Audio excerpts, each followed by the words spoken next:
Estamos grabando en Zoom. Este webinar después lo vamos a poner subtítulos en inglés y subirlo a nuestro canal de YouTube. En un momento les empiezo a compartir las ligas. Em, Solamente los participantes, solamente los presentadores tienen la habilidad de prender su cámara y de utilizar el micrófono y de compartir la pantalla. Pero los que están atendiendo por mientras pueden utilizar el chat o tenemos el panel de preguntas y respuestas.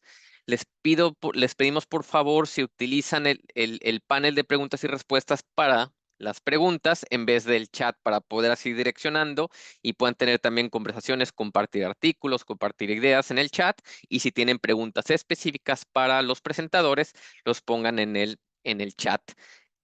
Perdón, en el panel de preguntas y respuestas, el cual lo pueden acceder a través de la elipsis, los tres puntitos en el menú, y abren ahí el panel de preguntas y respuestas o Q&A panel, este, y el chat lo pueden utilizar libremente. Bueno, pues para comenzar, les voy a presentar un poco lo que la motivación detrás de este tipo de webinar, eh, y por qué queríamos tener em, esta conversación dentro de Towards the National Collection. Towards the National Collection es un programa de investigación por parte del Reino Unido, del UKRI, del Arts and Humanities Research Council, en donde estamos a una semana de terminar, son 5 años de investigación en el cual se invirtieron 19 millones de libras para investigar cuáles son el futuro del patrimonio cultural digital, cuáles son las tecnologías claves que se necesitan utilizar o los procedimientos para el futuro de investigación de una colección a través de todo el Reino Unido. Y por ende, eh, tenemos como tres principales objetivos o como tres principales lineamientos que van muy alineados con lo que se va a presentar el día de hoy, que son pues bueno, todos estos modelos y frameworks que hay que montar para facilitar la investigación digital, las necesidades de investigación o necesidades de información que pueden tener o que van a tener en un futuro los usuarios, así como estas plataformas y servicios que se necesitan montar a nivel nacional para facilitar este tipo de investigación. Esos son el tipo de preguntas que se abrieron al momento que se monta este tipo de programas. Towards the National Collection o TANC eh, se llevó a cabo en 3 fases, donde primero se hicieron 8 proyectos para identificar las tecnologías claves. Luego pasó lo de la pandemia y se hicieron otros proyectos para investigar el impacto en las plataformas digitales. Y finalmente tuvimos 5 proyectos de 2.9 millones de libras cada uno, donde se impulsó a que se implementaran las tecnologías necesarias para el futuro del patrimonio cultural digital, las humanidades digitales y el tipo de investigación necesaria para la investigación. Gracias por el comentario. Creo que era el chat que estaba encima. Espero ya se haya arreglado.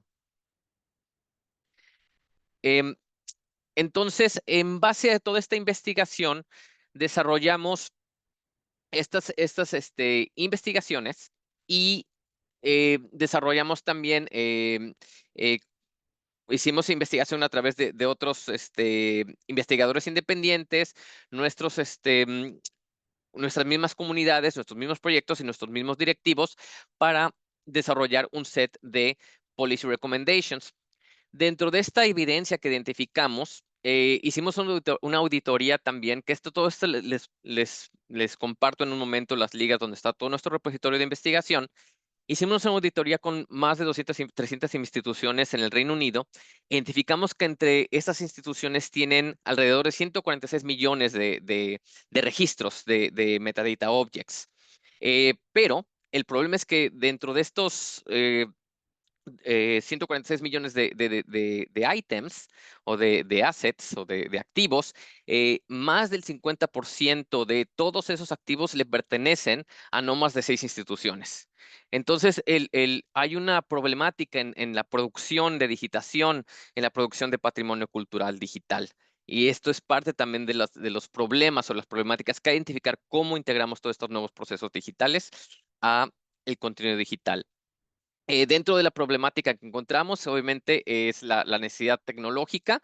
Diseñamos una manera en desglosar los diferentes tipos de datos y infraestructuras que se utilizan, tanto como datos abiertos, tecnologías abiertas, estándares abiertos, y la problemática en que diferentes tipos de usuarios, en base a su conocimiento tecnológico, puedan tanto adoptar como desarrollar sus propias tecnologías.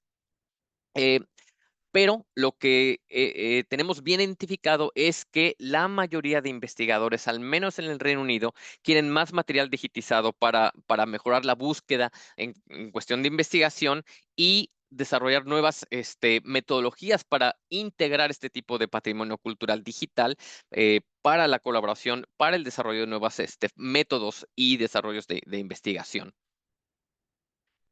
Entonces, en base a este tipo de conocimientos, desarrollamos este Policy Recommendations, que es como el mapa a futuro de lo que es, de cómo las organizaciones de patrimonio cultural pueden comenzarse a integrar a esta investigación, perdón, esta infraestructura a futuro.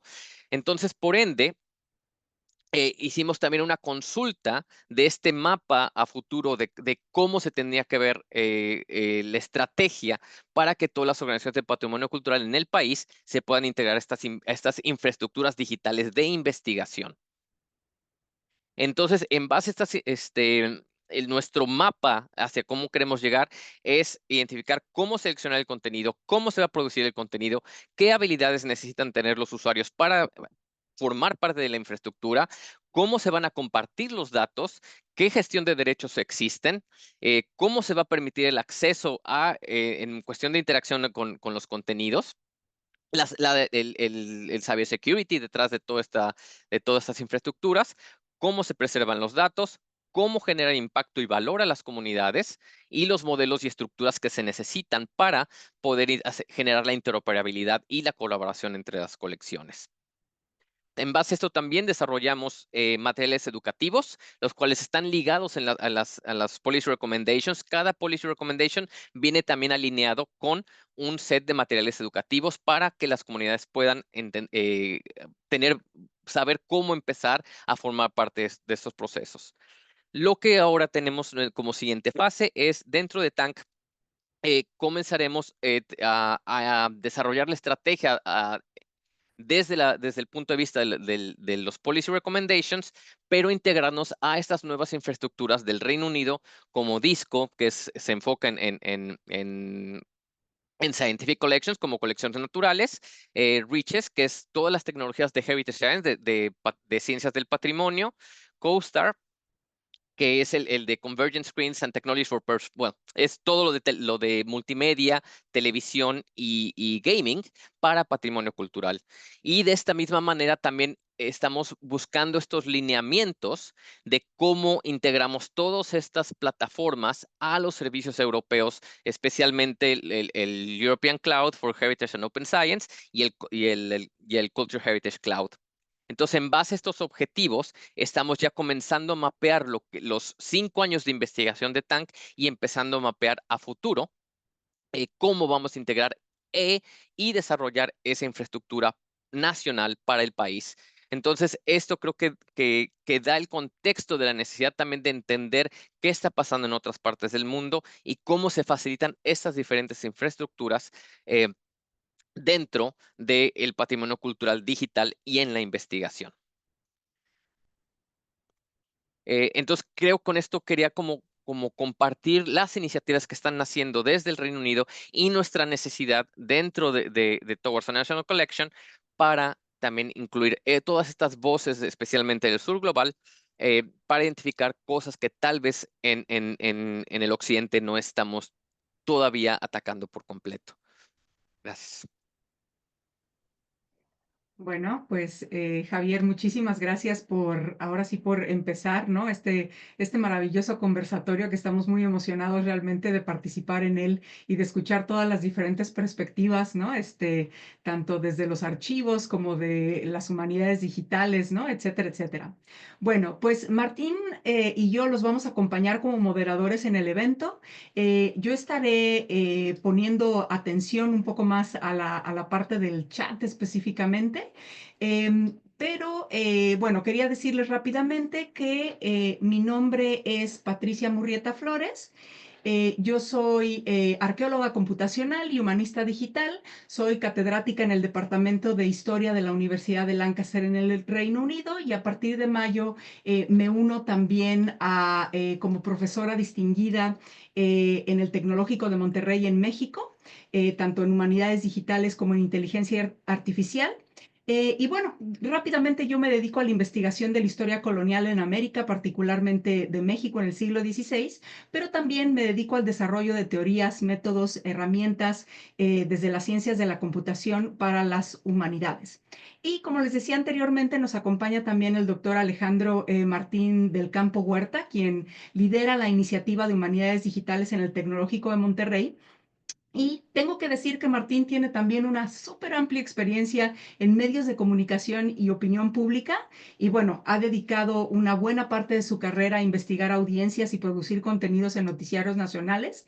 Y desde el punto de vista académico, bueno, pues su trabajo ha explorado tanto como las tecnologías emergentes, ¿no? Y bueno, cómo es que las tecnologías emergentes pueden potenciar la comunicación y la participación ciudadana. Y Martín, bueno, pues también ejerce como consejero en diversas casas editoriales y dirige el Observatorio de Medios Digitales desde donde analiza el impacto y la evolución de medios en nuestra época actual. Y bueno, voy a dejar que Martín comience con la presentación de nuestros panelistas. Solamente para decir rápidamente, si vieron el programa, vamos a tener primero nuestros tres panelistas y después vamos a abrir el conversatorio. Entonces, como Javier dijo al principio, si quieren empezar a poner preguntas conforme los presentadores van participando, las dejaremos hasta el final para perdón, para el conversatorio. Martín. ¿Cómo están? Muy buenos días. Gracias, Patti, por la introducción y en efecto será un placer tenerte acá en el Tecnológico de Monterrey a partir de mayo. Bienvenidas y bienvenidos todas y todos. Me da mucho gusto poder compartir esta mañana con tres invitados que son pues eminencias, estrellas, destacadísimos por su trabajo, justamente en la intersección de tecnología, cultura y derechos humanos. Vamos a presentarlos en el orden en el cual van a hacer la parte expositiva, sin ninguna otra puntualización. Primero estará Alberto Pacheco Pedraza. Alberto es el responsable de repositorios digitales en la Secretaría de Cultura de Gobierno de México. Ahí impulsa iniciativas innovadoras que acercan el patrimonio cultural a todas y a todos. Él es formalmente originado como un politólogo en la UNAM. Se especializó en desarrollo regional, tiene una maestría en el Colegio de la Frontera Norte. Alberto también es un experto certificado en cultura abierta por Creative Commons y cuenta con formación especializada en liderazgo cultural y, por supuesto, en gestión de museos. Su pasión por las ciudades y su cotidianidad lo lleva a ser parte de un colectivo, del colectivo Nerivela, donde combina el arte conceptual, la experimentación social y así puede explorar nuevas formas de entender nuestro entorno. Patti. Bueno, y nuestro segundo invitado es Gustavo Candela, quien hasta hace poco formó parte del equipo de investigación y desarrollo de la bastante reconocida Biblioteca Digital Miguel de Cervantes y actualmente es profesor del Departamento de Lenguajes y Sistemas Informáticos de la Universidad de Alicante en España, donde se especializa en temas avanzados como búsqueda y recuperación de información, web semántica y datos abiertos. También tenemos que decir que Gustavo es un promotor súper activo de comunidades internacionales dedicadas al acceso abierto e innovación de bibliotecas digitales y ha colaborado con un montón de diferentes instituciones globales, ¿no? Hemos tenido fortuna precisamente de colaborar también en proyectos y bueno, entre estas instituciones globales con las que Gustavo normalmente colabora están la Biblioteca Nacional de Escocia, Europeana, la British Library y bueno, muchas otras diversas universidades e iniciativas tecnológicas que, bueno, como ya hemos venido platicando, buscan transformar la manera en la que accedemos y usamos la información digital. Martín. Para el cierre de este conversatorio tenemos a Patricia Díaz Charquero. Ella es abogada y especialista en relaciones internacionales. Justamente está desde Uruguay y desde ahí lidera Data Uruguay, una organización que es pionera en investigación y acción en tecnología y por supuesto en derechos humanos. Patricia también es la coordinadora del Laboratorio de Datos y Sociedad, donde impulsa iniciativas para garantizar un acceso justo y equitativo al conocimiento. A nivel regional es la coordinadora de la Alianza Latinoamericana A2K. Ahí ella trabaja de manera incansable por la justicia en la distribución del conocimiento.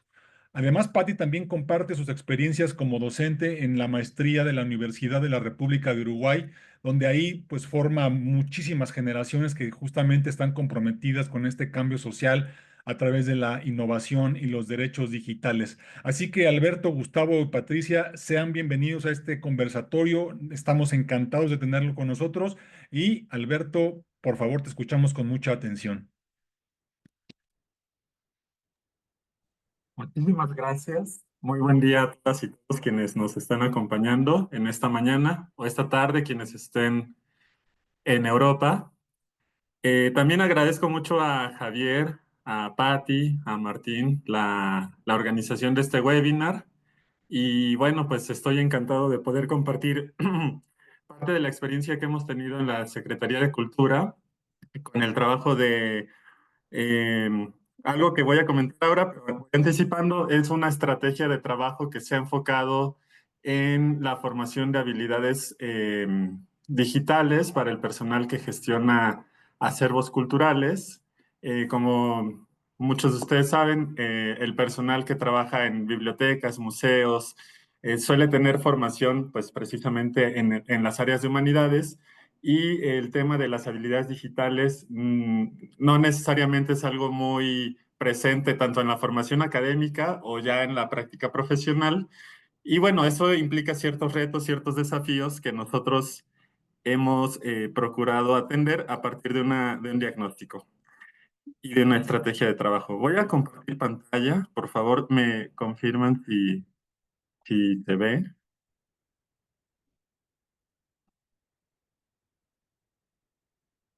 Listo.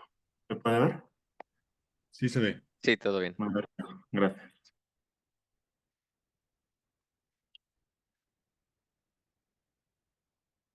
Muy bien. Bueno, yo formo parte de la Secretaría de Cultura del Gobierno de México. Directamente trabajo en la Dirección de Tecnologías de la Información y Comunicaciones.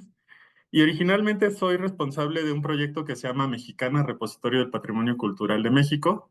Es un proyecto que, digamos, en este momento se encuentra en una etapa de transición, justamente por esta estrategia de gestión de acervos digitales, que ha sido uno de los focos principales del trabajo que hemos hecho en la Dirección General en los últimos años. Aquí nada más para quienes no conocen el ámbito institucional mexicano, la Secretaría de Cultura se formó en el año 2015. Digamos que en el ámbito de la administración pública mexicana es relativamente reciente, aunque ya está cerca de cumplir sus primeros 10 años de vida esta secretaría, y tiene como misión pues el diseño y la ejecución de políticas públicas enfocadas al sector cultura. El tema de sector cultura lo enfatizo brevemente porque además en la administración pública mexicana hay ciertas secretarías de Estado que cumplen un papel de órganos que coordinan a un conjunto de instituciones sectorizadas. En este caso, nosotros formamos parte del sector cultura y nos coordinamos con instituciones como el Instituto Nacional de Antropología, el Instituto Nacional de Bellas Artes, Radio Educación, la Cineteca Nacional, un conjunto muy amplio de instituciones culturales federales con las cuales tenemos que coordinarnos para la elaboración de planes y estrategias, programas de trabajo. En nuestro caso muy particular, pues trabajar también en el impulso del uso de las tecnologías de la información y las comunicaciones. En el año 2016 se publica el Reglamento Interior de la Secretaría de Cultura y la Dirección General a la que yo pertenezco, que es la de Tecnologías de la Información, tiene como la primera de sus responsabilidades coordinar la Agenda Digital de Cultura. Además de, entre otras cosas, diseñar, desarrollar y establecer arquitectura de información y sistemas de información, habilitar infraestructura tecnológica a través de criterios técnicos homologados, entre otras cuestiones, digamos, ya de carácter más técnico, de carácter, digamos, de servicios para el funcionamiento de la Secretaría de Cultura, pero la Agenda Digital de Cultura, que es este documento programático o de carácter normativo de la Secretaría de Cultura que se encuentra vigente, es el documento rector con el cual se busca potenciar la creación, la investigación, difusión y preservación de las expresiones culturales de México a través de herramientas digitales. Y este documento además tiene la pretensión de funcionar como una referencia para que otras instituciones culturales del país también puedan organizar planes de trabajo de manera sustentable a través del uso de las tecnologías de la información. La Agenda Digital de Cultura, de la que mencioné hace un momento, tiene 7 ejes de trabajo, como son el de la preservación, investigación y fomento a la cultura, que es uno de los principales objetivos de esta agenda y de los cuales se derivan muchas de las acciones de las que voy a hablar. Está la educación, la formación y el desarrollo de habilidades digitales, inclusión y vinculación, así como participación social, industrias creativas, coordinación sectorial, que ya lo mencioné hace un momento, digamos, a partir de los mandatos legales que tenemos, la Secretaría tiene este rol de coordinación que es muy importante para nosotros. Otro criterio muy importante para nosotros es el aspecto de la sustentabilidad.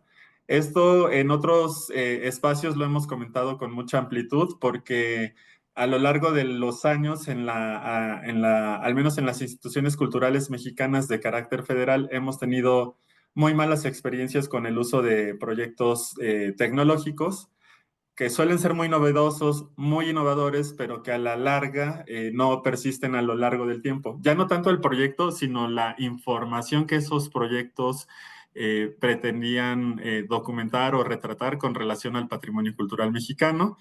Y por último, la infraestructura tecnológica. Toda la información de esta estrategia se puede consultar en el sitio de la Agenda Digital de Cultura de la Secretaría de Cultura. Aquí está la liga. También compartiré la presentación con Javier por si fuera necesario. Y bueno, a partir de esto, nosotros tenemos un reto muy importante. Ay, perdón. Que tiene que ver precisamente con la consolidación del uso de las tecnologías digitales para facilitar procesos de inventario, catalogación, registro y, bueno, por supuesto, la difusión de los bienes culturales, ¿no? Su investigación, su conocimiento. Entonces, partimos de la idea de que hay instituciones que anteceden a la propia Secretaría de Cultura, que, digamos, tienen ya un funcionamiento muy sistemático, muy riguroso en muchos de sus proyectos. Sin embargo, siguen existiendo algunas áreas de oportunidad en las que podemos ir trabajando de manera coordinada. Uno de los aspectos principales con relación a este reto de consolidar el uso de las tecnologías, pues era que nosotros hiciéramos una definición de un plan de trabajo, que en nuestro caso consiste en la articulación de un sistema de información del patrimonio cultural mediante repositorios digitales en el sector cultura. Y para atender este reto que nosotros hablábamos de la consolidación del uso de las tecnologías con relación al manejo de la información de los bienes culturales, identificamos 6 retos específicos. El primero tiene que ver con la integración de los inventarios, el apoyo en las actividades de catalogación de los acervos, de aquellas instituciones que están bajo resguardo de las instituciones que están coordinadas por la Secretaría de Cultura, por principio.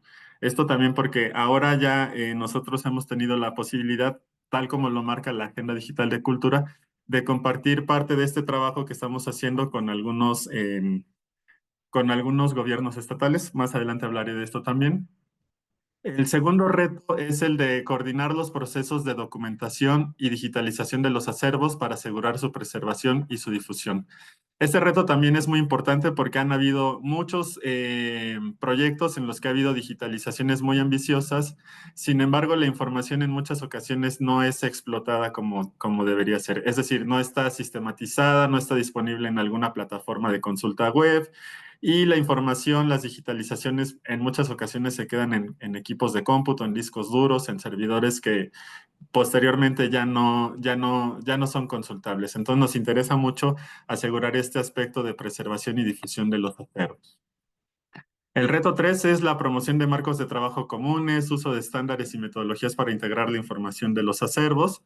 Aquí también pues hemos procurado no solo la recuperación del trabajo que cada institución con la que colaboramos lleva a cabo, sino también identificamos con qué estándares de catalogación o qué estándares técnicos se puede trabajar para integrar la información de sus acervos y tratar de que estos estándares, estas metodologías se vayan propagando entre todas las áreas con las que tenemos colaboración.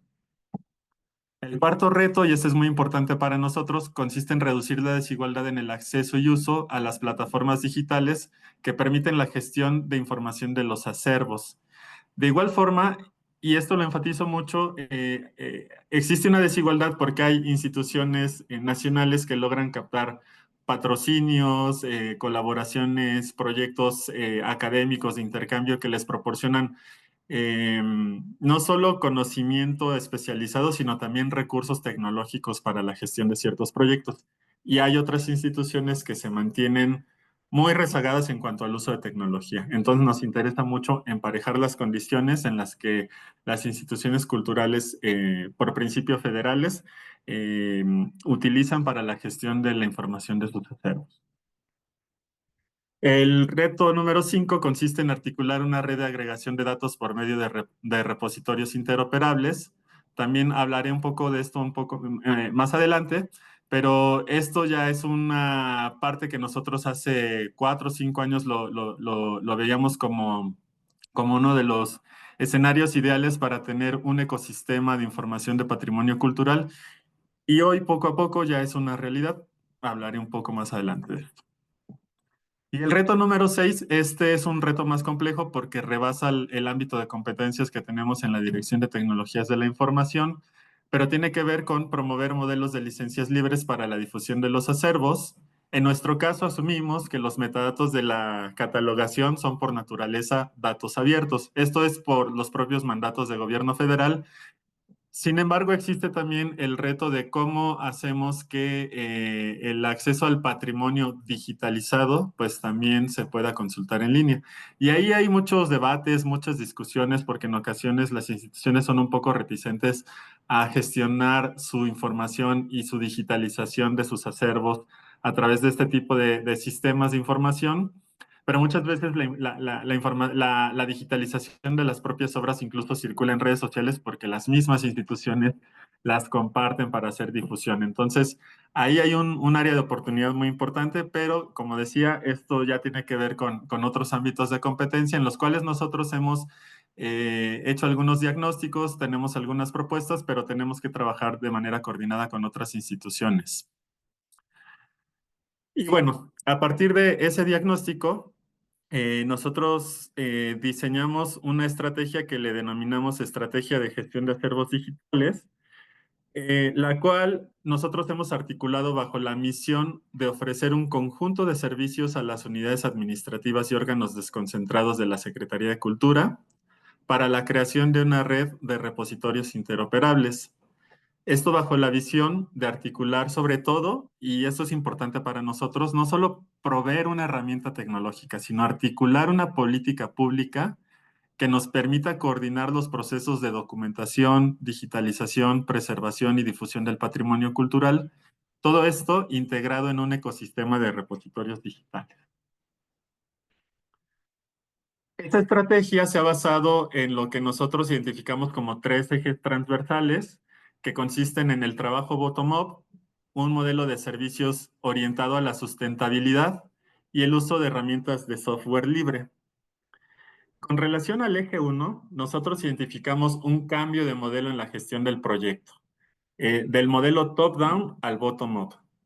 Esto porque cuando, digamos, las estrategias de gestión de información de patrimonio cultural se desarrollaron en un primer momento, estaban enfocados al diseño de políticas de orden general, diseñadas desde el ámbito de las organizaciones centrales o los niveles jerárquicos superiores, con una preocupación o un enfoque en la documentación basada en buenas prácticas y lineamientos generales, que no necesariamente operan desde la base. Esto porque digamos, la realidad sociotécnica de muchas de las instituciones no permite, tanto por digamos, por las características del personal que opera los acervos, por el acceso a las herramientas tecnológicas, por las propias habilidades tecnológicas, hay un contexto sociotécnico que no empata con estos objetivos basados en buenas prácticas en cuanto a niveles de organización técnica de la información, uso de las herramientas más sofisticadas. Entonces, ahí también había una preocupación importante y este modelo top-down estaba enfocado en la interoperabilidad y tenía un especial interés en el cumplimiento de metas cuantitativas. Pero por otro lado, cuando identificamos el modelo bottom-up, lo que establecimos como premisa era enfocarnos en proyectos cuyo alcance principal es más local. Este enfoque, a la larga, pues hace que el trabajo en el modelado de información, en el tratamiento de datos, la normalización, sea un poco más complejo, más largo, más tardado, porque parte del trabajo que nosotros hacemos también es situarnos con nuestros usuarios, usuarias, conocer la institución a mucho detalle, conocer al personal que opera, qué características tiene en cuanto a sus habilidades profesionales, sus habilidades técnicas, habilidades blandas incluso, ¿no? Cómo comunican el trabajo que hacen, cómo están organizados sus acervos en sus depósitos, en sus almacenes, en sus reservas técnicas. Porque mucha de la información que nosotros modelamos también tiene que ver con la propia organización de los acervos, y entonces hay un trabajo muy cercano, muy de la mano con cada uno de los equipos en los que se hace la implementación de un repositorio digital. Nuestros esfuerzos también están basados en el análisis y la resolución de los problemas de normalización y documentación del patrimonio cultural. Esto porque pues también ha habido mucha desigualdad en la manera en que se hace el registro de los bienes y tenemos que hacer un trabajo muy minucioso, muy detallado para conocer qué información o qué se sabe del patrimonio cultural que hay en cada acervo y tratar de entenderlo para poderlo representar en estructuras de información. Por otro lado, también procuramos articular un ecosistema que facilite el trabajo local y a la larga nos permitirá la interoperabilidad con otros sistemas. Y por supuesto, a la larga y sobre todo para el público, para los usuarios, usuarias, es ampliar las posibilidades del acceso abierto. El segundo eje transversal tiene que ver con el modelo de servicios. Hablábamos de que estamos muy enfocados en que las herramientas que proporcionamos y las metodologías logren asegurar la sustentabilidad, y hemos articulado nuestro modelo de servicios en 3 ejes de trabajo. El primero es proporcionar la infraestructura tecnológica. Aquí, aunque es un poco limitada, tenemos el centro de datos, toda la infraestructura de redes, comunicación, toda la infraestructura en la que se montan los proyectos digitales que tienen que ver con la gestión de acervos culturales. El segundo eje tiene que ver con la implementación de los repositorios basados en el uso de software libre. Nosotros trabajamos con una herramienta que se llama Tainacan, también si da tiempo hablaré un poco más de ella. Y el eje número 3 del modelo de servicios es el modelado de información, la normalización de datos y la ingesta de datos en los repositorios digitales. Y aquí hago una acotación porque aunque nosotros somos parte de la Dirección de Tecnologías de la Información, parte del trabajo que nosotros hacemos está más enfocado en la cuestión del modelado, la normalización, la ingesta de datos. Y solemos decir que esto demanda el 80% de nuestro trabajo y la parte técnica es aproximadamente un 20%. Ahí pues se hace toda la parte de seguridad, de respaldos, de actualizaciones, de mantenimiento, etcétera, que es el servicio que nosotros como Dirección de Tecnologías de la Información proporcionamos. Pero la parte sustancial es que las personas que están a cargo de los acervos pues tengan las herramientas metodológicas para modelar información y que ésta pueda ser mucho más eficiente al momento de consultarla. El eje 3 de esta estrategia pues está basado en el uso de software libre. Y aquí básicamente menciono la herramienta con la que nosotros trabajamos, porque cuando estábamos haciendo el diagnóstico de herramientas libres para la gestión de los repositorios, tuvimos una agradable convergencia con el equipo desarrollador de este software brasileño. Tuvimos la oportunidad de conocerlos en el año 2020 en la UNAM, poco antes de que empezara el confinamiento por la pandemia. Pero uno de los aspectos que nos agradó mucho de este proyecto era el interés por democratizar el acceso digital a los bienes culturales. Este diálogo lo tuvimos con el doctor Dalton López Martins de la Universidad de Brasilia, quien actualmente es coordinador general de Sistemas de Información Museal de IBRAM. Y a partir de ese momento hemos tenido una colaboración muy fructífera, muy satisfactoria y que nos ha permitido dar muy buenos resultados en cuanto a la gestión de información en los acervos culturales mexicanos. Actualmente nosotros también, al ser una herramienta de código abierto, estamos como usuarios llevando al límite de sus posibilidades esta herramienta y con nuestro equipo de desarrollo, que también es un equipo muy pequeño en cuanto a personal, pero muy talentoso, nos está ayudando también para identificar algunas necesidades de gestión de información que nosotros hacemos. Y al ser un software de código abierto, ya estamos en la ruta de investigar algunas contribuciones para optimizar el funcionamiento de este software y que, digamos, nos ayude a cumplir a tener ciertas necesidades que nosotros tenemos.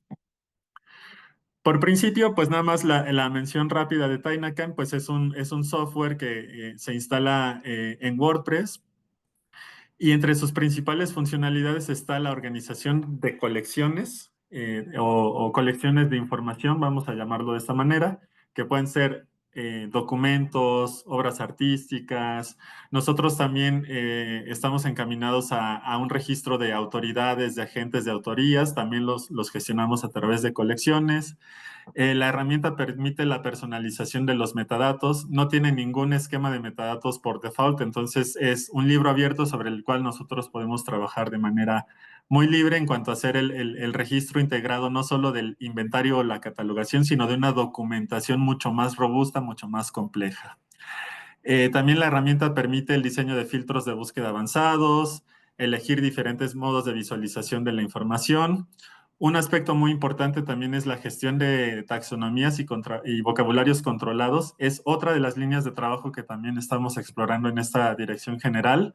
Y el sistema permite la interoperabilidad, ¿no? Permite la consulta de datos a través de una API para la reutilización de información. Aquí abajo pueden ver la liga del sitio oficial de Tainacan y la wiki oficial, que originalmente está publicada en portugués y que fruto de la colaboración que hemos hecho con el equipo de Brasil, nuestro equipo de la Dirección de Tecnologías de la Información tuvo a bien realizar la traducción al español de la wiki para que los usuarios tengan un manual de uso en español. Un poco de los resultados de esta estrategia, pues a la fecha ya tenemos 11 repositorios digitales publicados con cerca de 300, muy cerca ya de 300,000 registros. Esto es muy importante porque en el otro proyecto que nosotros tenemos a nivel de repositorios está Mexicana. Es un proyecto que actualmente tiene 45,000 registros de bienes culturales. En algún momento tuvo más, pero hubo algunas situaciones con la gestión de derechos de autor, con la interoperabilidad con algunas otras instituciones con las que colaboramos. Entonces, esa plataforma ha visto de crecer el número de registros que tiene, pero esta red o este ecosistema de repositorios digitales ya, digamos, ha ido madurando. Y si ustedes pueden ver, por ejemplo, hay algunas instituciones que tienen acervos muy pequeños, muy discretos, pero hay instituciones que ya han ido avanzando mucho en la apropiación de la herramienta, lo cual les ha permitido tener representada una buena fracción de sus acervos en los repositorios. Como logros, a mí me gustaría destacar precisamente la incorporación y la apropiación del repositorio en los flujos de trabajo de las distintas instituciones a las que damos servicio. La dirección, la DGTIC, asegura el soporte técnico, la resolución de problemas y ahora pues la posibilidad de idear soluciones a partir de nuestra experiencia. Ese era un punto que a nosotros nos importaba mucho porque hemos tenido otras herramientas de código abierto, pero no se ha logrado asegurar la sustentabilidad y por eso este es uno de los aspectos que nosotros más destacamos, ¿no? De la apropiación de la herramienta por parte de nuestros usuarios. Como mencioné hace rato, pues hay un máximo aprovechamiento en el uso de la herramienta que para nosotros, más que ser un software de uso gratuito, es un proyecto en mejora constante en el cual nosotros pretendemos ser socios colaboradores. Y bueno, la Secretaría de Cultura pues tiene una estrecha colaboración con el equipo desarrollador, lo cual nos permite el intercambio de experiencias, la resolución de problemas técnicos y a la larga pues pensar en nuevas áreas de colaboración. Lo que sigue para este proyecto es establecer colaboraciones y acuerdos interinstitucionales de carácter nacional e internacional. Como les mencionaba, la Agenda Digital de Cultura pues sirve como un documento de referencia para que otras instituciones culturales puedan organizar sus planes de trabajo. Y en la actualidad ya la DGTIC está en proceso de formalizar acuerdos de colaboración con el estado de Baja California, con el estado de Michoacán, próximamente Yucatán. Con la Ciudad de México ya se tuvo un convenio que está en proceso de renovación porque ya estamos también en la implementación de sus repositorios para la documentación de sus acervos, museológicos, archivísticos principalmente. Y tenemos algunos proyectos de colaboración también con Brasil, naturalmente, con el Instituto Brasileño de Museos, con el Museo de Ipiranga de la Universidad de Sao Paulo y también con la Fundación Osvaldo Cruz, que es una institución que depende del Ministerio de Salud de Brasil, pero que también tiene un centro que se llama la Casa Osvaldo Cruz, especializada en temas de gestión de patrimonio digital.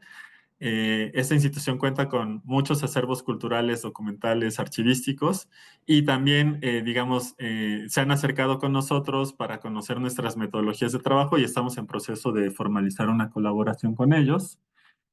Otro aspecto que también estamos trabajando es el desarrollo de un tesauro para recopilar terminología especializada y facilitar su consulta y recuperación para las instituciones que están ya trabajando con los repositorios. Esto con la idea de que pues, la normalización de los datos, las consultas y la recuperación también esté, digamos, alineada o basada en terminología especializada para la descripción de los bienes culturales.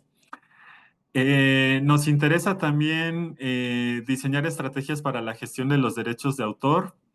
Ya mencioné los retos que eso implica. Y también estamos en la planeación e implementación de lo que denominamos Mexicana 2.0, que va a ser la nueva versión de un repositorio agregador o un repositorio que permita la cosecha, la recolección de los metadatos de los repositorios con los que ya tenemos datos publicados. Esto con la idea de que Mexicana pues sea otro escaparate, otra ventana de exhibición de los acervos culturales, pero que también a los usuarios les pueda funcionar como un buscador de acervos culturales dentro al menos del ámbito de la Secretaría de Cultura, más lo que se pueda sumar en el futuro. Y bueno, yo con esto concluyo mi participación. Les agradezco mucho su atención y quedo atento para cualquier duda o pregunta que tengan. Muchas gracias. Excelente, Alberto, gracias por tu participación, muy, muy provechosa. Ya aquí ya hay varias preguntas, pero antes vamos a escuchar a Gustavo. Hacemos la conexión hasta España para escuchar a Gustavo Candela. Tienes el micrófono hasta por 15 minutos, Gustavo, te escuchamos con atención. Muy bien, muchas gracias. Voy a compartir. A ver,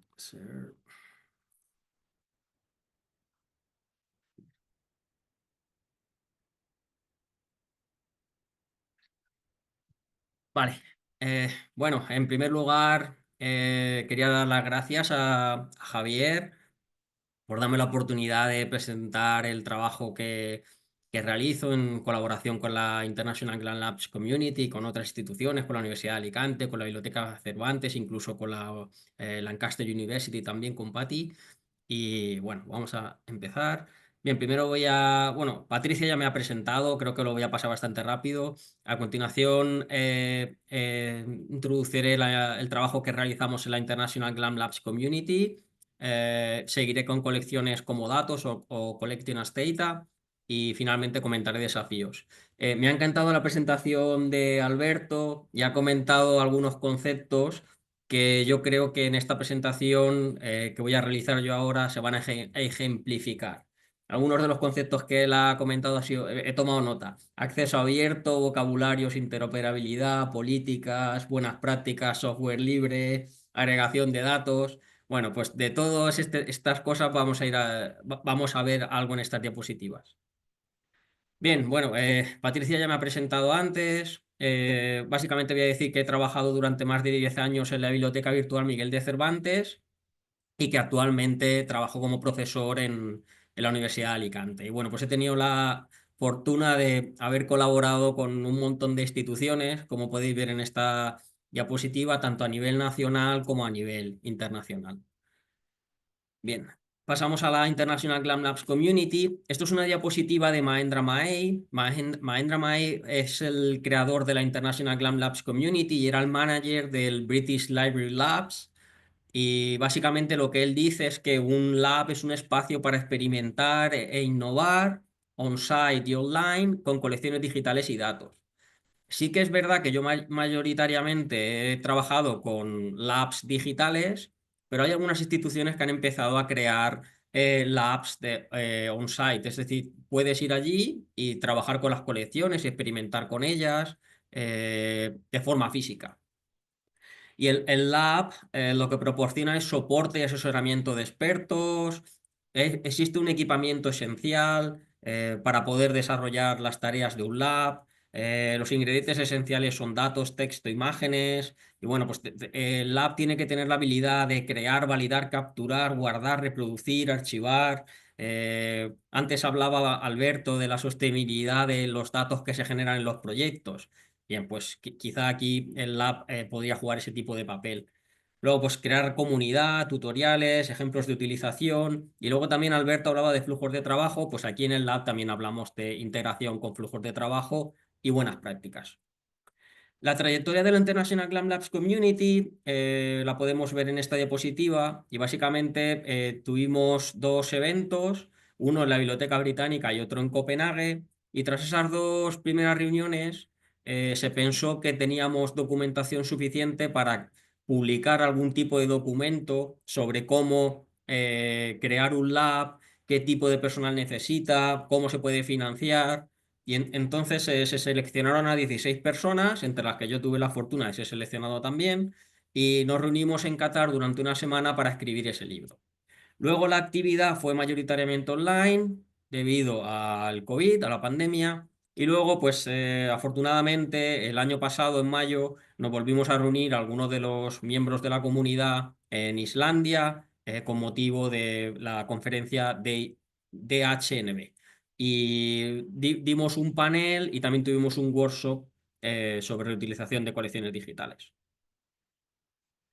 Aquí podemos ver el mapa que representa a los miembros de la comunidad. Actualmente tenemos unas 90 instituciones y somos unos 360 miembros en la lista de correo.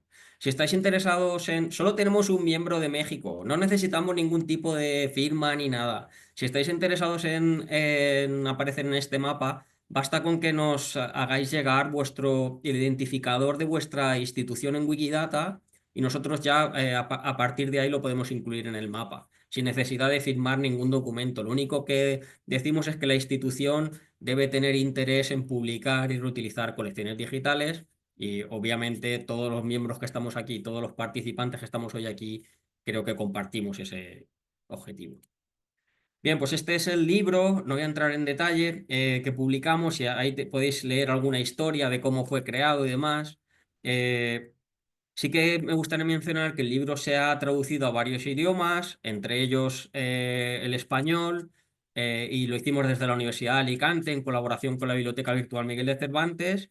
Se está trabajando en otros idiomas, hasta donde yo sé creo es el chino, y algo se habló del francés, pero no sé en qué estado se encuentra, por lo que si consideráis que hay algún idioma que os interesaría traducir el libro, pues también nos lo podéis hacer llegar.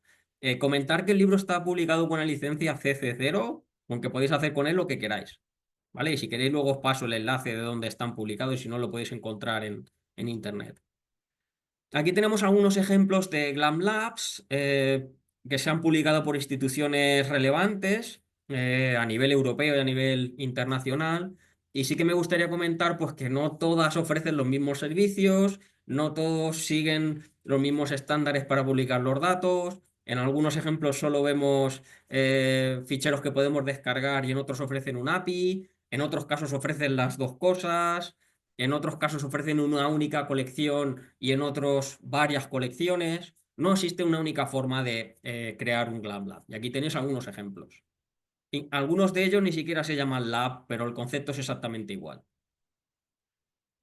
Este es un trabajo que hicimos en colaboración recientemente con la International Glam Labs Community, como uno de los ejemplos de trabajo que se puede realizar en esta comunidad, y básicamente se basaba en el uso de Wikidata en las instituciones de patrimonio cultural.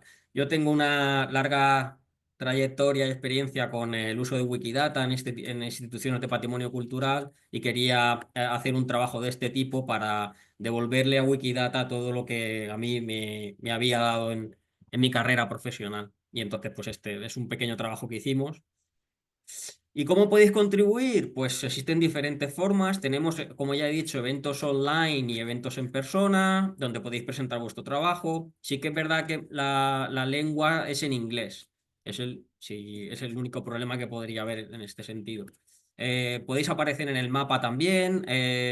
Tenemos una sección con colecciones de Jupyter Notebooks, donde también podéis facilitar vuestros proyectos. Tenemos la lista de correo, o podéis traducir el libro, ¿vale? O sea, existen diferentes formas para poder colaborar con la comunidad. Bien, y ahora voy a pasar a las colecciones como datos.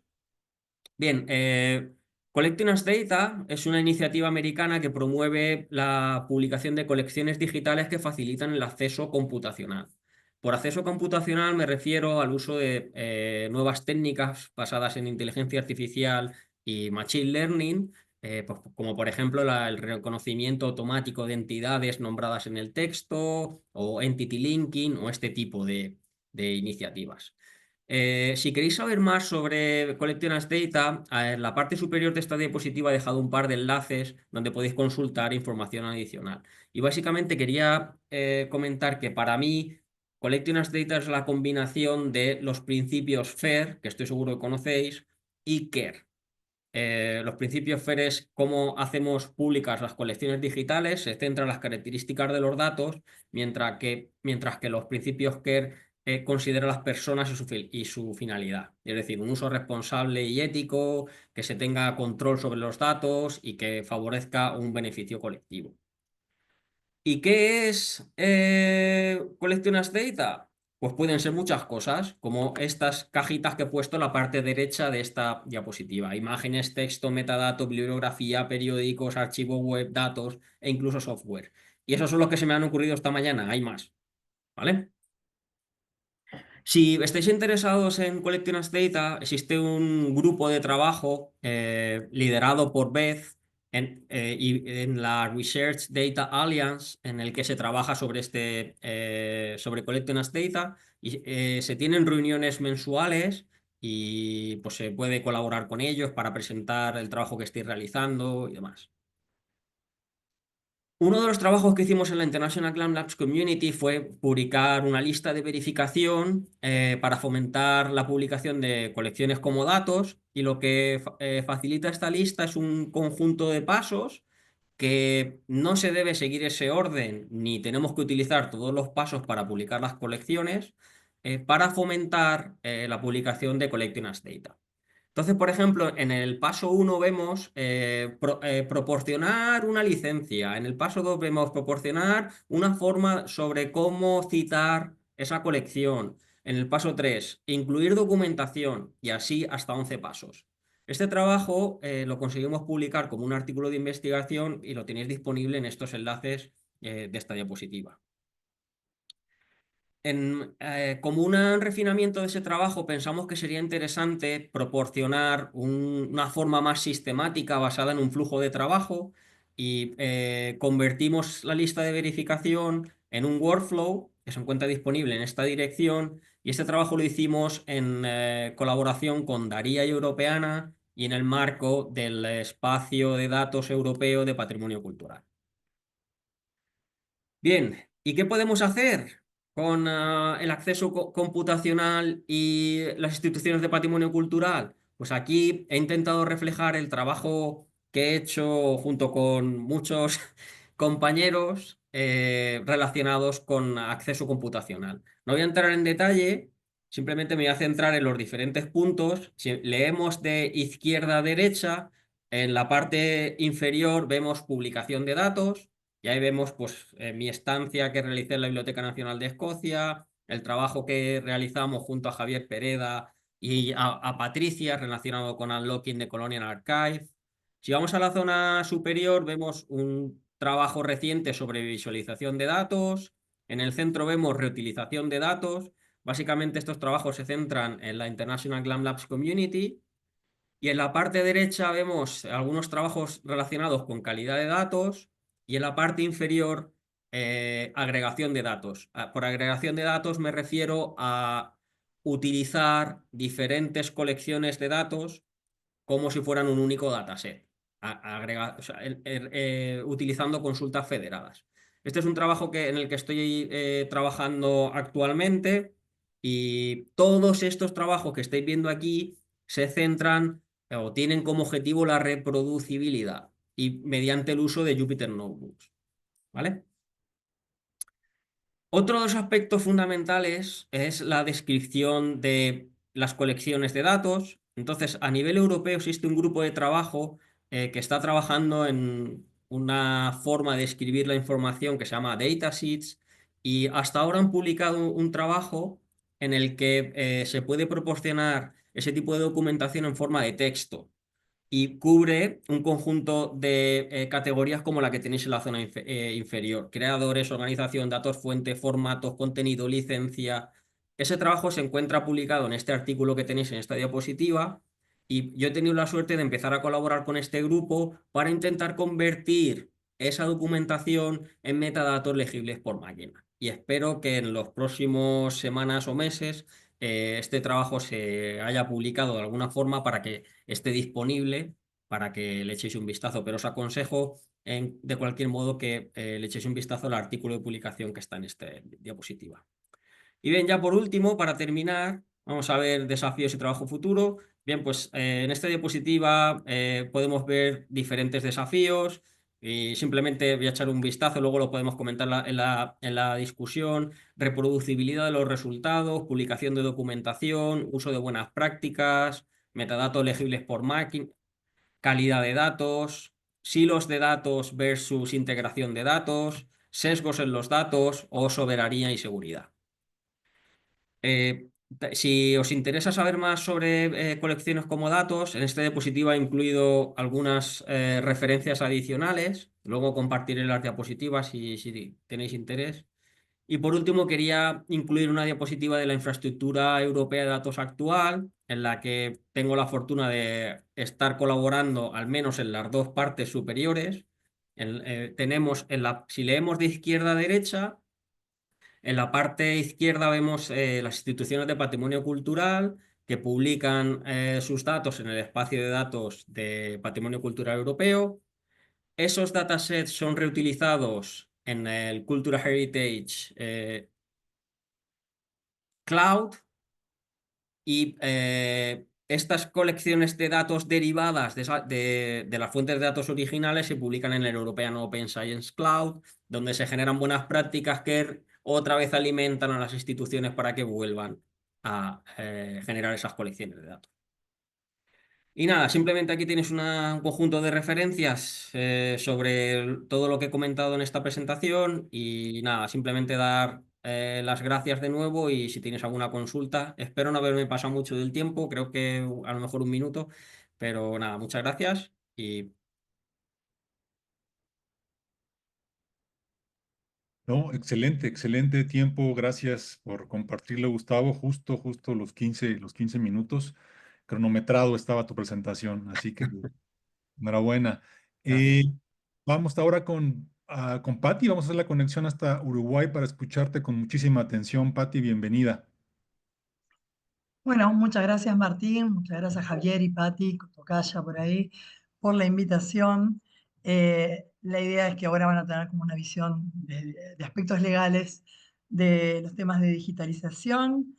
Déjenme que comparta mi pantalla. Bien, hoy vengo, ya me presentaron, pero hoy vengo, tengo muchos gorros. Mi gorro de hoy es como coordinadora de la Alianza de la Sociedad Civil por el Acceso al Conocimiento en Latinoamérica. me interesa mucho comentarles el trabajo que estamos haciendo desde esta alianza, porque tiene todo que ver con las investigaciones que les voy a presentar, más que investigaciones, informes que utilizamos a nivel regional e internacional para hacer incidencia en la agenda de derechos de autor de la Organización Mundial de la Propiedad Intelectual. Nuestra alianza está integrada por 8 organizaciones de academia y sociedad civil de Latinoamérica, de 7 países, más que nada dedicadas al tema de derechos digitales y además algunas especializadas en temas de derechos de autor, como el Instituto de Derecho Autoral de Brasil. Y a su vez, nuestra alianza forma parte de una alianza mayor. Las fotos que están viendo y esas bolas ahí de fondo son, para los que no conocen, la sala donde tienen donde suceden las sesiones del comité del SECR, del Comité Permanente de Derechos de Autor y Conexos de la Organización Mundial de la Propiedad Intelectual. Nosotros, desde la Alianza A2K Latinoamérica, formamos parte de una alianza mayor, que es la A2K Coalition, y coordinamos posiciones y asesoramiento de diferentes países conjuntamente con, por ejemplo, la IFLA, el Consejo Internacional de Archivos, el Consejo Internacional de Museos, Creative Commons, Comunia desde Europa, la American University de Estados Unidos. Hay un montón de organizaciones que estamos por primera vez en mucho tiempo alineándonos para incidir en la agenda de derechos de autor de la OMPI. Y esto es bastante nuevo en Latinoamérica, porque más allá de que varios de nosotros veníamos siendo observadores en OMPI, no teníamos como esta unión para turnarnos y para producir argumentos e investigación basada en la realidad. De hecho, ahora les vengo a presentar 2 de los informes que presentamos, resultados ante OMPI.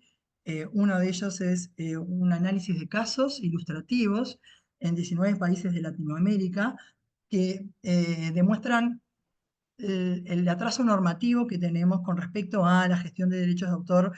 Y les traigo solo los casos relacionados, o sea, hay un montón, pero elegí 2 relacionados con preservación del patrimonio. Una observación antes de ir a los casos es el análisis que hacemos planteamos un caso hipotético y vemos si es legal o no es legal una actividad específica relacionada, por ejemplo, con digitalización en 19 países, pero no atendemos a las sentencias judiciales. Leemos, nos atenemos al tenor literal de las leyes. Entonces puede ser que exista alguna sentencia que diga no está interpretado igual que lo hacemos nosotros. El primer caso que les traigo tiene que ver con digitalización o más que nada preservación, cambio de formato. Dice, el archivo de una fundación quiere digitalizar películas que han salido del circuito comercial hace más de 30 años. Esta actividad será realizada con menos fines de preservación ante la fragilidad de las cintas originales. ¿Es legal? Entonces, el panorama es analizar la ley de cada país y a su vez no tomar en cuenta, o sea, pensar que no estamos ante materiales que estén en dominio público o que estén licenciados de forma libre, ¿no? O sea, no hacer ese análisis. Tengo una colección, puedo digitalizar con meros fines de preservación. Bueno, tengo que 8 países de Latinoamérica prevén una excepción para preservación y para evitarnos todos los costos de transacción de analizar la situación de cada uno, piensen en cientos de cintas. O sea, el costo de transacción muchas veces, de temas legales, muchas veces lleva un gran presupuesto de un proyecto de digitalización. Tenemos que en 8 sí y en 11 no sería legal. Y aquí tenemos otro caso que cambia ligeramente. Ya no son películas, son fotografías de un archivo que quiere digitalizar y publicar un repositorio online publicar en un repositorio online cerrado, no estamos hablando de publicar libremente, sino cerrado, dándole permisos, por ejemplo, a investigadores o interesados en acceder a ese material. Miles de fotos de alto valor históricas sacadas en las décadas del 60 y del 70. Las fotografías son de autores desconocidos o que no se ha podido ubicar, no tenemos información contextual. Entonces tenemos que, en 2 países, en Ecuador, básicamente porque tienen una muy buena ley, con muchas excepciones y bastante nueva. En Argentina, por el hecho simple de que tienen un plazo rarísimo, las fotografías tienen 20 años después de que fueron realizadas, ¿no? De la muerte del fotógrafo, así que no hay que averiguar quién es el fotógrafo, ni si murió, si no murió, cuándo murió. Entonces, y Cuba, bueno, nada, tiene una excepción. En realidad ahora Cuba estamos revisando porque cambió la ley, vamos a cargar una actualización de esta información. Pero bueno, el caso es que acá se agregó algo, que no es solo preservación, es acceso. Acceso cerrado, pero acceso. Es cargar esto en un repositorio online. Ya esa diferencia no es solo que la obra que es digitalizada es una fotografía, sino que además hay una carga en un repositorio al que puede darse acceso a algunas personas. Ese simple hecho ya no está previsto en los 8 países que tenían previsto anteriormente alguna excepción para digitalización. Bueno, no está previsto el tema del acceso. Son cosas diferentes que tienen que estar incluidas en las excepciones. Esto es un ejemplo. Aquí yo les paso ahora al final de la presentación los links donde encuentran un montón de casos. Los países pueden bajar en la barra y hacer clic en el icono de información y está la explicación de en base a qué artículos decimos esto, de qué es legal o no es legal. Y es una resolución del caso tomando en cuenta la ley de cada país, de estos 19 países. Otra investigación que hicimos para llevar argumentos a OMPI con respecto a la necesidad de impulsar reformas o tratados o instrumentos para que nuestros países reformen sus leyes, porque tenemos que tomar en cuenta de que esto en el norte global, no sé si está solucionado de una manera eficiente, pero ya es un tema que ha sido tratado. Y existen excepciones que serán limitadas, pero existen. Pero los argumentos tienen que ver con, en nuestros países no estamos pudiendo dar estas conversaciones a nivel local, necesitamos una guía y un posicionamiento a nivel internacional. Entonces hicimos un mapeo de las excepciones, también 19 países, con solo el texto. De hecho, aquí les muestro, existen muchas categorías: libertad de expresión, fines educativos, y dentro de la categoría de bibliotecas y archivos está la de preservación, y esa es como la fotografía del estado de situación de las excepciones para preservación que existen en América Latina. Hay 4 países que directamente no tienen previsto el tema de ninguna manera y que, bueno, estamos en un problema grande: Argentina, Uruguay, Brasil, Costa Rica. Y después otros países, por ejemplo Paraguay, que solo prevé la posibilidad de preservar obras en formato de texto y no, por ejemplo, audio, video, etcétera. Y etcétera, hay varios casos que limitan, por eso el semáforo existe la excepción, pero no es útil. Y a su vez, les paso el link, pueden ingresar y ver exactamente qué artículo de la ley habilita. Si hacen clic en Ecuador, ven qué artículo y cómo está regulado en Ecuador y así el resto de los países. En definitiva, lo que corroboramos y los argumentos también que llevamos tienen que ver con las asimetrías norte-sur. Este tema de que no estamos pudiendo dar estas discusiones a nivel local. Las discusiones de reforma del derecho de autor están bastante ideologizadas y son sangrientas. Estamos enfrentando, ¿no?, con gestoras colectivas, con organizaciones de músicos que están muy cerrados a entender que el equilibrio es posible sin dañar los derechos. Entonces estamos necesitando asesoramiento y guías a nivel OMPI para que bajen a nuestros países. Otro tema es, bueno, obviamente el derecho de autor es una barrera hoy para proyectos de digitalización y no puedo nombrar, porque me han pedido que no nombre, pero tengo muchos ejemplos de proyectos que nacen muertos porque al solicitar fondos internacionales, cuando les hacen la observación de, bueno, esto que vas a hacer es legal, porque es hermoso tu proyecto, pero y se hacen un análisis y se dan cuenta de que no es legal y no acceden a los fondos. Y otra cuestión es la incertidumbre en cuanto a cuando vienen las gestoras colectivas a ver, ¿corresponde el pago? ¿De qué tipo de pago? ¿Qué obra? Hay otro tema que me encanta que Gustavo habló de Wikidata. Nosotros tenemos un tema, estamos utilizando Wikidata como herramienta para calcular si está una obra en dominio público o no. El tema del dominio público es un tema que no es sencillo, todo el mundo piensa así, 50, 70 años, en Bolivia 50, en México 100. No, México tiene 4 plazos corriendo de forma paralela. Hay plazos que de acuerdo a la obra en diferentes países corren a partir de que se publicó la obra y otros a partir de que muere el autor, depende del tipo de obra. Hay plazos especiales para obras creadas en ámbito público. Tenemos mapeado y vamos a sacar un nuevo mapeo sobre cuándo ingresan las obras a dominio público. Y es muy complicado porque tenemos una regla general de dominio público y muchas reglas específicas. Y la cuestión es que la gestión colectiva pretende comúnmente cobrar como un todo y no cobrar lo que sí hay que cobrar, y muchas veces no sabemos en qué estado de situación están las obras. Y también ocurre que no, hay países en los que no es posible hacer un análisis, porque eso genera costos. El tema de costos de transacción de análisis de estado de situación es enorme. Piensen en colecciones de cientos, miles de fotografías. Hacer un traqueo de cada fotografía es una locura. Voy bien rápido al tema de qué está pasando a nivel internacional.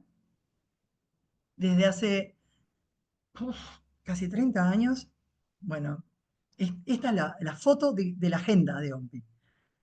Se está tratando el tema del Tratado de Radiodifusión desde el año 1998. Y ustedes piensan, pero no va a salir porque... No, hay un estado de situación, una coyuntura que puede llegar a salir y eso va a tener consecuencias para las colecciones de obras de material de broadcasting, de radiodifusión, consecuencias graves puede llegar a tener. Las excepciones y limitaciones también están en la agenda. Tenemos un gran logro que es el Tratado de Marrakech, pero también está en la agenda el tema de otras discapacidades, educación e investigación, que es un tema que no va a prosperar mucho, no hay acuerdos, hay un gran problema con el tema de educación e investigación, más que nada porque ahora se metió toda la parte de ciencia de datos, data mining, está metido ahí y no va a prosperar demasiado. Y hay otros asuntos que están pujando. Hay 3 países que presentaron el análisis de pagar por préstamo, el pago por préstamo público de obras. De hecho, son países del sur que fueron cooptados por una organización que es el Lending Rights International. Sierra Leona, Malawi y Panamá presentaron esto de vamos a ver si se puede cobrar. Pero eso no creo que salga. La agenda que más me preocupa en otros asuntos, que está pujante, es la de remuneración justa en entornos digitales y la de inteligencia artificial. Les digo que está pujante porque estos temas quieren pasar a ser temas principales, pero hay que liberar tiempo de la agenda de los temas principales. Y por eso, países que antes no apoyaban el Tratado de Radiodifusión, como Brasil, por ejemplo, están viendo de apoyarlo para sacar un tratado y que pueda entrar lo que GRULAC, de los países, GRULAC es el grupo latinoamericano, liderado bastante por Brasil, está queriendo impulsar la agenda de remuneración justa. Y atención, desde nuestra organización consideramos que está muy bien hacer eso, porque también es un tema de derechos humanos. El problema, y voy rapidito, es que si sale el Tratado de Radiodifusión, tenemos que no tiene excepciones obligatorias, que es un tratado sin propósito porque era originariamente pensado ¿para quién? Para aquellos radiodifusores tradicionales que les robo de piratería de señales, solo de señales, pero ahora con el correr de las décadas ha ido aumentando el alcance. Y está el webcasting y los derechos de fijación metidos. O sea, piensen en un programa de televisión que emite una película que está en dominio público o material licenciado con licencias libres, genera una exclusividad interminable, porque solo por ser emitido vuelve a tener derechos de acuerdo a la actual redacción de este tratado. ¿Ah? Y el webcasting también, que no era un tratado inicialmente en el 98, solamente relacionado con piratería de señales, y ahora pasó a estar en Internet. El concepto de radiodifusión dejó de estar en el concepto de radiodifusión tradicional y se metió en Internet. Y eso tiene enormes consecuencias para pequeñas plataformas, materiales licenciados con licencias libres y dominio público. Esto Don't Cut the Signal es una promoción que estamos haciendo, si quieren también se las paso por el chat. Vamos a ir ahora en abril a la OMPI con ejemplos de cómo los archivos, bibliotecas y productores audiovisuales independientes utilizan este tipo de material para investigadores, historiadores, utilizan este tipo de material que no puede estar con una nueva capa. No solo hay que pedir permiso o si ya los derechos caducaron, no se puede volver a tener que salir a pedir permisos. Un logro importantísimo del año pasado en estas agendas de excepciones y limitaciones es logramos que la OMPI saque y haga suya una guía sobre conservación. ¿A quién está dirigida? Dice que es para archivos, bibliotecas y museos, pero no. Esto es una guía dirigida a legisladores, porque les dice de qué forma deberían estar reguladas o les da opciones de regulación. Y el centro es las bibliotecas, archivos y museos como instituciones de confianza y como obligaciones de preservación. Por primera vez se ingresa el concepto de preservación preventiva. En la mayoría de nuestras leyes de Latinoamérica, los países que sí tenemos excepciones, ponen como condición que se demuestre que hay peligro de daño, de destrucción.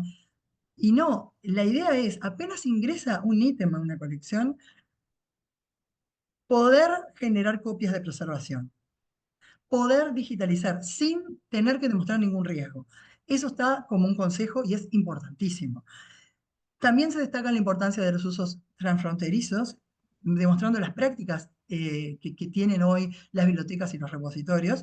Y por último, hay un problema grave que se saburró porque no hubo acuerdo con el tema del acceso. Recuerdan que teníamos, que muchos países nuestros tienen excepciones, pero cuando van a subir a colecciones digitales, solo por el hecho de subir a un repositorio ya, eso pasa a ser ilegal. Bueno, hay una aclaración que habla de archivos oscuros. Los archivos oscuros serán tratados en una siguiente guía, archivos digitales oscuros. Se les denomina a estos archivos que no se pueden dar acceso porque están en la ilegalidad, no deberían estar en Internet. Se promete una siguiente guía que vamos a ver si sucede. Y esta es la última slide. Hay una puja es necesario crear un nuevo derecho de remuneración para usos en Internet como solución al problema que plantean los autores, artistas, intérpretes, ejecutantes, de que las grandes plataformas, estamos hablando desde Spotify, Netflix, Google, etcétera, que no están pagando como corresponde, o sea, es miseria lo que reciben los autores, en eso estamos de acuerdo con ellos, pero ya tienen derechos. La cuestión es que estos no se cumplen. El derecho de puesta a disposición de los tratados de Internet de los años 90 es un derecho que no se puede ejercer por la falta de transparencia, por los contratos desventajosos que firman que aplican ad eternum, porque uno no sabe cuando, este concepto de bestseller, uno no sabe cuando está firmando algo, un contrato, y al final termina siendo un bestseller y excediendo todas las expectativas de lucro, y el autor al final se queda con poco y nada. Bueno, posibilidad de revisar los contratos y obligaciones de portabilidad entre plataformas. Nosotros decimos que no nuevos derechos que causen efectos secundarios a pequeñas plataformas y contenidos libres, porque un derecho de remuneración obligatoria arrasa con todo. Y sí a las normas basadas en defensa de la competencia y abuso de posición dominante, que son estas que les acabo de contar. Bien, puede ser que me haya pasado, discúlpenme si fue así. Muy interesante, Patti, enhorabuena, gracias por compartir. Sin duda, los tres nos plantean diferentes perspectivas y diferentes escenarios. Ahorita le voy a pedir a Patti Murrieta que me ayude a ver si ya ahí en el chat hay algunas preguntas, pero déjenme plantearles la primera para lo que empiezan a llegar también. Por favor, coméntenos cómo están viendo, ya que nos expusieron sus ángulos, sus perspectivas. ¿Cómo están viendo la cooperación internacional en términos justamente de intercambios tecnológicos, de discusión, de patrimonio y sobre todo, cómo debe de atajar América Latina este rol? ¿Cómo debe de integrarse? ¿Ya está listo en la cooperación global? ¿Ya está abordándose diferentes términos? Por favor, coméntenos su experiencia, su visión, Alberto, Gustavo y Patti.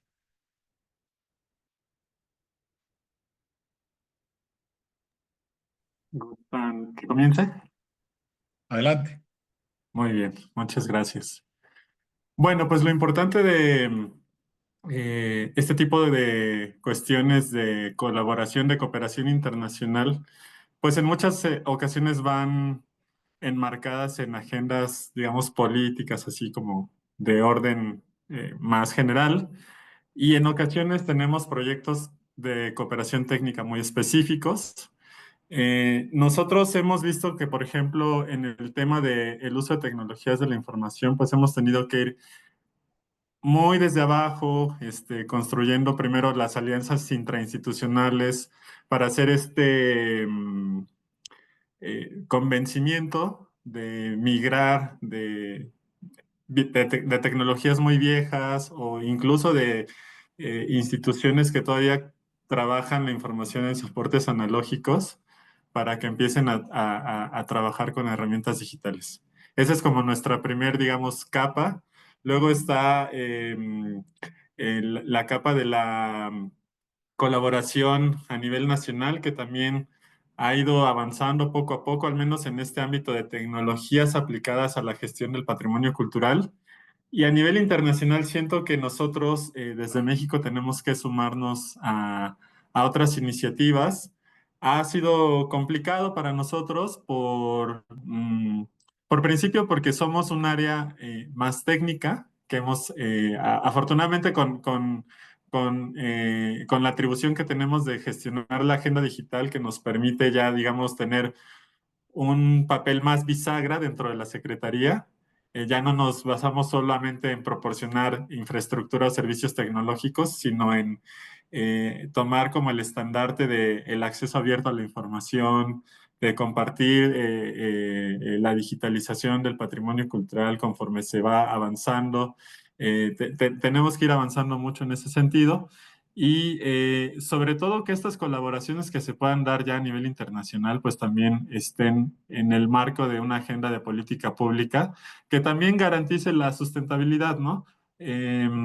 Muchos de los proyectos que ha habido a lo largo de los años, pues normalmente tienen este enfoque muy innovador, se invierte muchos recursos económicos, humanos, y a la larga, en 3, 4, 5 años, muchos de esos proyectos y la información que tienen, pues queda, pues quizás no desaparece, pero sí queda aislada, queda almacenada en dispositivos que no permiten la consulta pública. Y nuestro interés, pues, es avanzar en ese sentido, ¿no? Lograr la máxima apertura posible en el marco de una política pública que esté enfocada en el acceso al patrimonio cultural, al ejercicio de los derechos culturales. Y bueno, un reto que nosotros tenemos, pues al ser un área técnica, es lograr permear todas estas estrategias, todas estas metodologías, no solo al interior de la Secretaría, sino con todas las instituciones con las que nos coordinamos y colaboramos. Gracias, gracias Alberto. Gustavo, ¿cómo ves la cooperación internacional? ¿Cómo es desde tu experiencia? ¿Cómo lo has vivido? Pues yo básicamente lo que habéis visto en mi presentación es un conjunto de cooperaciones internacionales. Son trabajos que se han hecho de forma colaborativa con diferentes instituciones y yo creo que en línea con lo que ha estado presentando Alberto y el trabajo que él está realizando, es que hay muchas líneas de convergencia. O sea, él está hablando de cosas que nosotros en este tipo de comunidades y de iniciativas lo estamos intentando abordar. Por ejemplo, el acceso computacional de las colecciones digitales que proporcionan las instituciones de patrimonio cultural, o la iniciativa de Collecting as Data, o la Datasheets para proporcionar documentación sobre las colecciones. Todo este tipo de iniciativas son iniciativas que están accesibles para todo el mundo, para México, para España, para todas las instituciones. Y yo creo que es iniciativas que se pueden utilizar como buenas prácticas y nos pueden dar ideas de cómo dar esos primeros pasos para, por ejemplo, facilitar la sostenibilidad de las colecciones de datos que se hagan en México, que se publiquen en sitios que faciliten su reutilización y con licencias que permitan su reutilización, siempre y cuando se pueda, claro, ¿vale? Pero yo creo que todas las iniciativas que yo he mencionado tienen perfecta cabida en México, simplemente pues que habría que adaptarlo a cada caso concreto, pero esas iniciativas, esos principios son totalmente reutilizables en el caso de México. ¿Cómo lo ves tú, Pati, si nos compartes? Bien, así como acaba de decir Gustavo, lo que yo presenté es hoy básicamente un gran trabajo de red, pero hay una novedad en este trabajo en red. Primero que América Latina, desde sociedad civil y academia, no estaba participando en estos foros o estaba participando de forma muy débil. Estoy pensando específicamente en lo que tiene que ver con proyectos de digitalización y derechos de autor, que es mi ámbito. Toda la colaboración técnica sí existe y se da de forma fluida, eh, pero a nivel legal recién a partir del 2021 es que nos hemos podido organizar para ir a estos foros internacionales y estamos trabajando y además se han dado interacciones que están muy, muy potentes, como el asesoramiento y la generación de cursos junto con IFLA o junto con Comunia de Europa. eh, Otra cosa que también es muy importante es la falta de fondos. Hace 15 años había fondos para lo que tiene que ver con acceso al conocimiento y la agenda internacional del acceso al conocimiento. Hoy esos fondos ya no existen y hemos logrado que existan, y hago un agradecimiento público a la American University, el PIGIP, el Programa de Información y Justicia de la American University, que está financiando a África y a Latinoamérica. Nosotros recibimos fondos del único que está en este momento aportando fondos por la agenda del conocimiento, que es a través de Arcadia, que ha sacado un megafondo para estos temas, y en vez de dejarlos en el norte, los está enfocando al sur global. Un ejemplo de ello es, estamos organizando junto con África, con dos organizaciones de ciencia de datos, expertos en datos de África y de Latinoamérica, un side event en OMPI, que es desarrollo de la inteligencia artificial para el bien, y todo lo que tiene que ver con uso de datos y derechos de autor y el acceso a datos para el desarrollo de modelos de lenguaje latinoamericanos o en lenguas locales africanas. Por ejemplo, está el proyecto LATAM GPT y el grupo Mazacane, que en África trabaja con modelos de lenguaje. Hubiera sido imposible encontrarnos, coordinar, ir juntos a OMPI, África y Latinoamérica, sin estas redes que se han formado del 2021 hacia acá. No existían hasta ahora, así que espero que no se corten esos fondos porque son los únicos. Gracias, Pati. Pati, creo que hay preguntas en el chat, ¿no? Sí, bueno, de hecho hay por mientras dos, pero bueno, me gustaría, una de ellas es para Alberto, pero me gustaría ver si lo podemos abrir de hecho a todos los expositores, porque creo que es muy pertinente la pregunta de Romy Kohler. Ella pregunta, sobre todo en México, pero bueno, creo que la pregunta es pertinente para todos, ¿no? ¿Cómo gestionan en México la aplicación de los principios CARE, ¿no? Los principios CREA. Nosotros vimos que Gustavo, por ejemplo, tuvo una parte muy prominente, ¿no? En todas sus diapositivas, y esto tiene que ver precisamente con lo que acaba de hablar Patti también, ¿no? Y que es precisamente esta pregunta de qué estrategias, ¿no? Consideran ustedes indispensables para garantizar que los avances tecnológicos, pues, respeten, ¿no? La diversidad cultural y eviten, pues, reproducir todas las desigualdades existentes que existen, ¿no? Mucho de esto se basan mucho los principios CREA, ¿no? Pero cómo es que se gestionan, cómo es que se aplican y si es que básicamente desde su experiencia se están haciendo ahora sí que grandes pasos, ¿no? Para implementar estos principios. Gracias. Bueno, en nuestro caso, acá en la Dirección de Tecnologías de la Información, hemos estudiado estos principios, hemos marcado esa agenda en en nuestras metodologías de trabajo, pero hay una parte de ese trabajo que se tiene que hacer para implementar estos principios que tiene que ver con el acercamiento a las comunidades a través de las instituciones que gestionan los acervos que están más vinculados con los temas de pueblos indígenas. Y ahí viene pues el reto que nosotros tenemos, ¿no? De ser un área de tecnología. Un área de tecnología que procura hacer un trabajo, digamos, muy holístico, muy integral, contemplar no solo el aspecto tecnológico de la gestión de los datos, sino todos los aspectos metodológicos, el conocimiento de las instituciones, de las habilidades de las personas, y luego cómo la propia institución se acerca a sus comunidades. Entonces, es algo que tenemos en agenda. No hemos tenido todavía un proyecto en el que se implemente. Yo espero que más adelante lo logremos hacer, porque además sí tenemos acervos que trabajan específicamente con ese tipo de comunidades y nos interesa mucho que conozcan estos principios, que los apliquen y que dialoguen con sus comunidades también para que haya una representación más basada en la propia visión que tiene cada una de esas comunidades y no solo la visión que la institución tiene en cuanto al manejo del patrimonio, ¿no?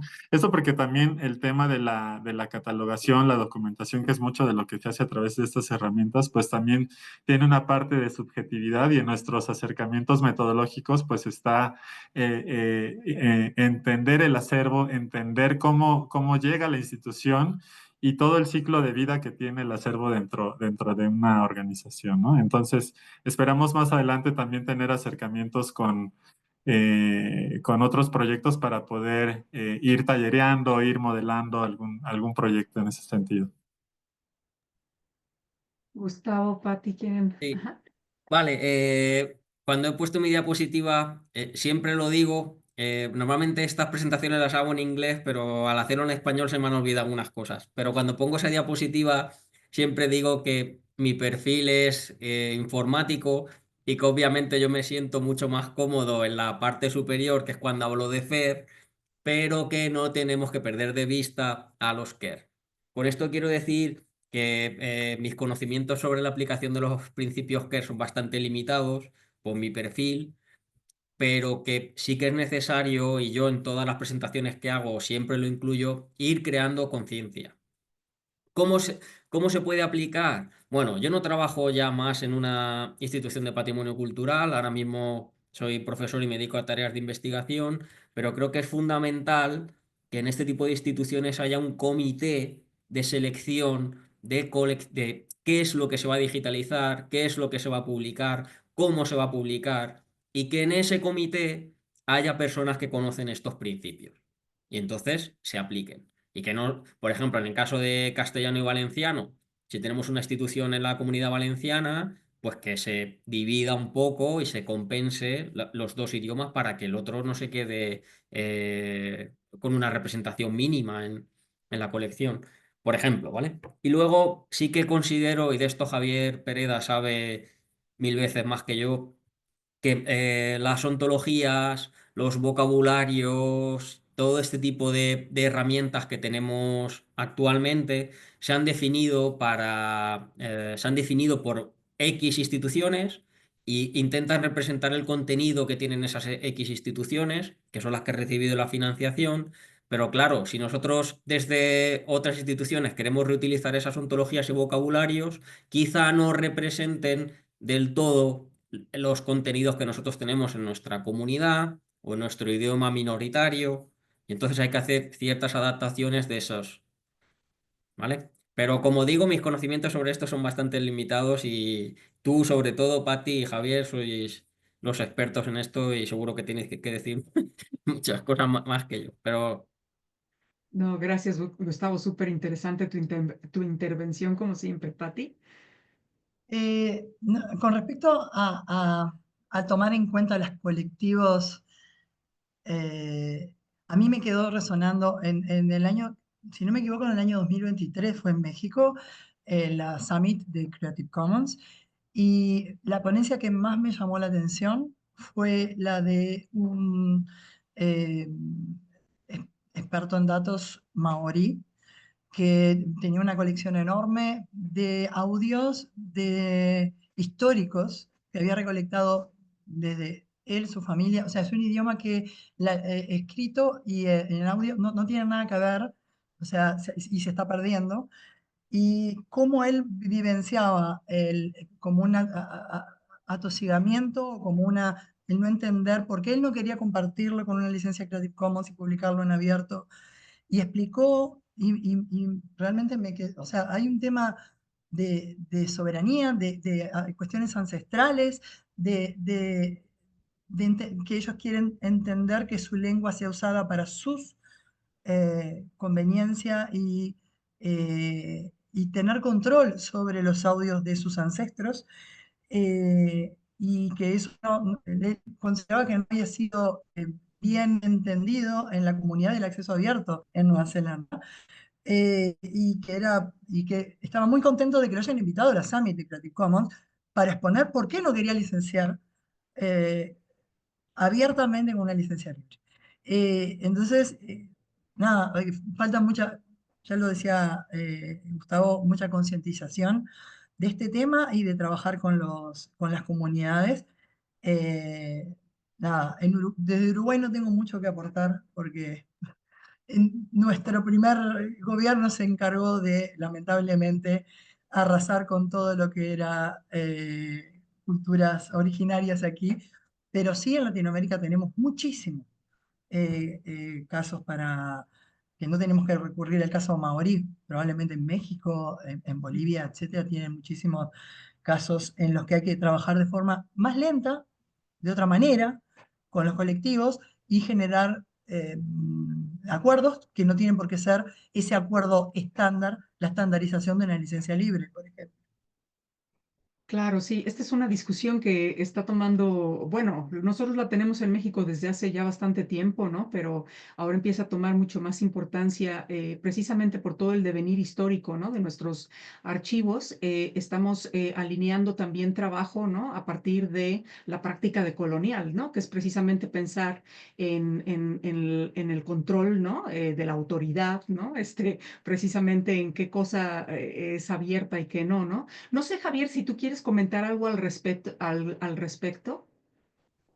Bueno, pues simplemente como para también comenzar a cerrar el webinar, creo que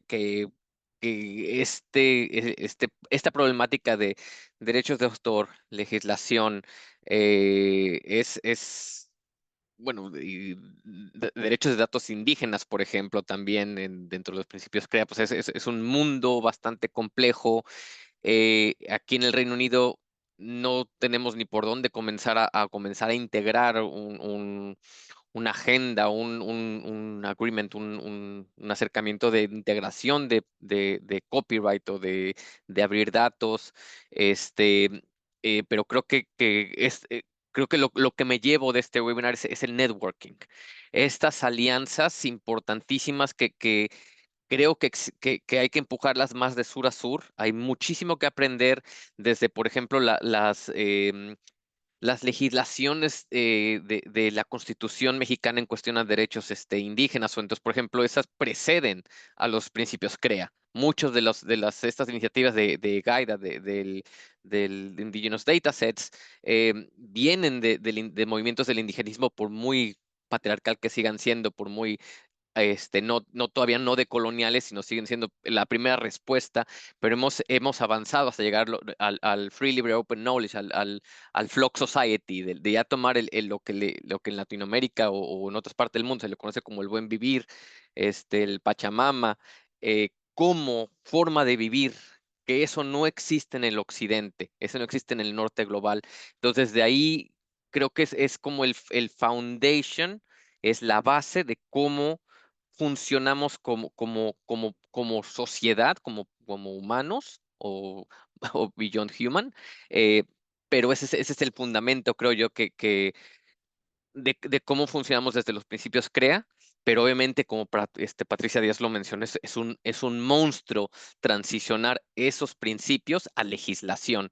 Entonces, yo me llevo, por ejemplo, la agenda cultural, la agenda digital de cultura de México, la Constitución mexicana en cuestión de derechos de derechos indígenas, como lugares donde podríamos comenzar a tener esta discusión, y obviamente, pues, gente como tú, Patricia Díaz, con ese conocimiento brutal de legislación, Gustavo con este conocimiento de los datos, Alberto Pacheco y la Secretaría de Cultura, obviamente, que tienen este deployment de infraestructura de conocimiento para que esto no se pierda. Pero bueno, que ya me absorbí ahí la narrativa. Eh, pero bueno, creo que con esto podemos cerrar. Espero que en esa nota positiva, compleja, un poco oscura, pero positiva, espero que podamos ser la primera de muchas colaboraciones entre todos. Y creo que hay mucho del norte global que tiene que aprender del sur global. Que es lo difícil, que mucho esto viene de bottom-up, y es la cuestión de hacerlo visible, y creo que era parte también de mi interés de demostrar todo ese trabajo que existe, que realmente no aparece en el norte global. Por ahí pusieron, también voy a hacer un hook a Europeana, pusieron va a haber un webinar de datasheets, también importantísimo, que los que no trabajamos en cuestiones técnicas nos metamos también para tener ese agency, esa agencia hacia el contenido digital. Pero bueno, espero muchas gracias a todos, a los chairs, Patricia Murrieta y Martín. Y obviamente Gustavo, Alberto y Patricia Díaz, muchísimas gracias por ser parte de esto. Y obviamente, bueno, esta es la primera de muchas conversaciones que tendremos. Y muchas gracias por haber participado. Y a todos los participantes también, muchas gracias por desmañanarse o estar tan tarde, depende en qué parte del mundo estén. Y el diálogo les enviamos el link ya con el webinar ya con subtítulos en inglés. Muchas gracias. Muchas gracias. Hasta luego.